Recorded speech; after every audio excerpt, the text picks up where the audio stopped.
जब भी घर में कोई उत्सव हो, चाहे बेटे का विवाह हो, बेटी का विवाह हो, नए घर का गृह प्रवेश हो, कोई बच्चे का जन्म हुआ हो, तो देवताओं की पूजा करें और साथ में पितरों को स्मरण अवश्य करें। हम लोग देवताओं की पूजा तो कर लेते हैं, लेकिन कई बार पितरों को भूल जाते हैं। अग्रवाल जी, किसी भी शुभ कर्म में पितरों की पूजा, पितरों का आवाहन अवश्य होना चाहिए। जैसे आपके पितृ देवता यहां सब विराजमान है, भागवत सुनने के लिए आपने उनको सबको आमंत्रित किया है। इसी तरह जब भी हमारे घर में कोई मांगलिक उत्सव हो, कोई भी कार्य हो, तो पितरों का स्मरण अवश्य होना चाहिए, क्योंकि पितरों को भी आशा लगी रहती है। वो भी ये चाहते हैं कि हमारे वंश में खूब वृद्धि हो, सब लोग खूब प्रसन्न रहें और वहां नए नए उत्सव होते रहें, और उनकी भी उन उत्सवों में आने की लालसा बनी रहती है। और हम उनको पूरी तरह भुला दें, ना बुलाएं, या आने पर भी उनका सत्कार ना हो, उनको कोई नमन बंधन ना हो, तो वो निराश होकर लौट जाते हैं। उनकी निराशा ही हमारे अभाग्य का निर्माण करती है, हमारा भाग्य दुर्भाग्य में बदलने लगता है। वो नाराज नहीं होते। कई लोग कहते हैं ना हमारे पितृ नाराज हो गए, नाराज नहीं होते, श्राप नहीं देते। नहीं तो लोग तो अग्रवाल जी ऐसे होते। एक सज्जन हमसे बोले, महाराज जी आप जरा हमारी कुंडली देखिए। मैंने कहा भाई कुंडली उंडली तो हम ज्यादा नहीं, थोड़ा बहुत देख लेते हैं, बाकी हमारा तो मूल विषय भागवत है। बोले नहीं, हमने कई जगह दिखाया तो लोग कहते हैं पितृदोष है। हमने कहा हो सकता है हो।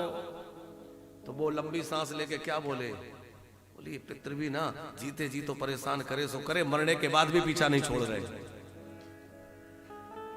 हमें बड़ी हंसी लगी। हमने कहा भैया ऐसा नहीं है, अरे जीते जी भी उन्होंने तुम्हारा भला चाहा, और मरने के बाद भी बुरा नहीं चाह सकते। वो कहीं रहे वो तुम्हारा भला ही चाहेंगे।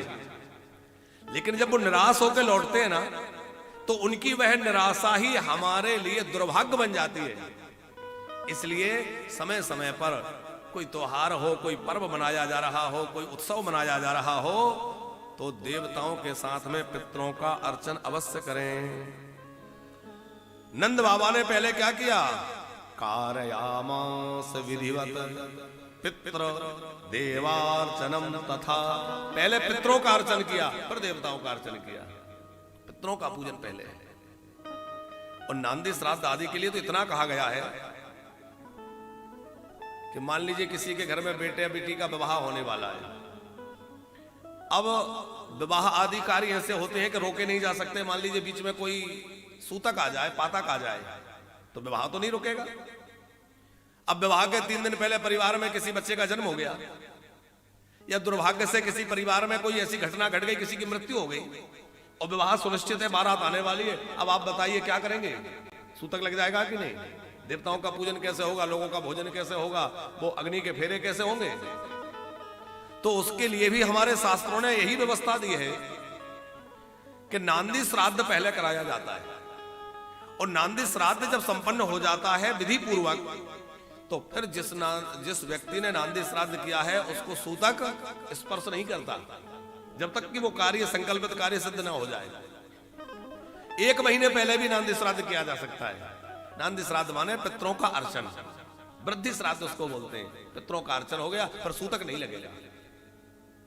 बस वो व्यक्ति सूतक वाले स्थान पर ना जाए, जैसे किसी की मृत्यु हुआ है, जन्म हुआ है, वहां ना पहुंचे। वो अपने संकल्प की पूर्ति के लिए उद्धृत रहे, उसको सूतक स्पर्श नहीं करेगा। तो आज पितरों की जो उपेक्षा हो रही है, उसके कारण तरह तरह के संकट जीवन में आ रहे हैं, पर लोग परेशान होकर यहां वहां भटकते हैं। हम कहते हैं भैया समय समय पे अपने पितरों का स्मरण करते रहें, उनको नमन बंदन करते रहें, उनके नाम से कुछ न कुछ निकालते रहें। वो देवता प्रसन्न बने रहेंगे, खूब आशीर्वाद देते रहेंगे।